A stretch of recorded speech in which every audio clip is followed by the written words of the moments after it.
Media में जो viral हो रही है, जो तिप्रासा क्रिस्टन को एसटी फैसिलिटी हटाकर जनरल में डाले गया था। किस बेवकूफ़ ने ये बात बोला है? किस सोशल मीडिया में ये आया है?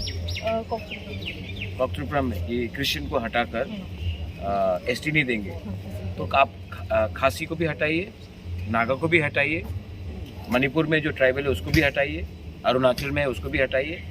ये बकवास बात है। एसटी तिप्रासा होता है। धर्म आपका प्राइवेट है। क्रिश्चियन हो, बुद्धिस्ट हो, हिंदू हो, भगवान में विश्वास नहीं भी करते हो तभी भी आप जो है वो है, ये कोई नहीं कर सकता। कोई किसी का हिम्मत नहीं होगा ये सब करने का। और भारत, आपने कहा था जो तिप्रासा के लिए कॉन्स्टिट्यूशनल सोल्यूशन लेके आएगा, जो तिप्रासा में फ्यूचर में कितना ऐसा हेल्प होगा कॉन्स्टिट्यूशनल सोल्यूशन? अगर कॉन्स्टिट्यूशनल सोल्यूशन रहेगा ना तो पावर 14 लाख तिप्रासा के पास आएगा। अगर हमने सिर्फ पॉलिटिकल अंडरस्टैंडिंग किया और कॉन्स्टिट्यूशनल सोल्यूशन नहीं किया तो सिर्फ 20 लोग एमएलए और मंत्री बने। तो हमको 20 लोगों को बचाना है या 14 लाख को बचाना है। और वो जो 20 एमएलएज हैं उनको भी एक बात समझना चाहिए कि जब तक 14 लाख लोग बचेंगे नहीं ना, आप तो एमएलए 5 साल है, उसके बाद आप भी वैसे ही हो जाएंगे। तो पहले तोहफा को बचाओ, उसके बाद आप खुद ब खुद बचेंगे।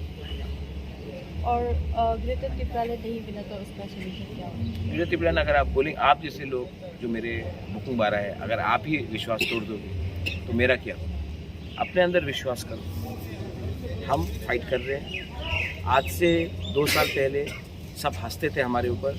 आज पूरा दुनिया का मीडिया त्रिपुरा में आकर समझ चुका है कि बुकुंग बारा लोग अपना कॉन्स्टिट्यूशनल अधिकार के लिए फाइट कर रहे हैं। जो सबको लगता था असंभव है, आज बीजेपी का मैनिफेस्टो भी आप देखेंगे तो वो हमारे ही लाइन में चल रहा है, क्योंकि वो भी समझ चुका है कि अब तिप्रा मोथा और तिप्रासा को कोई हल्का नहीं ले सकता। अंदर विश्वास करो, हर चीज़ पॉसिबल है।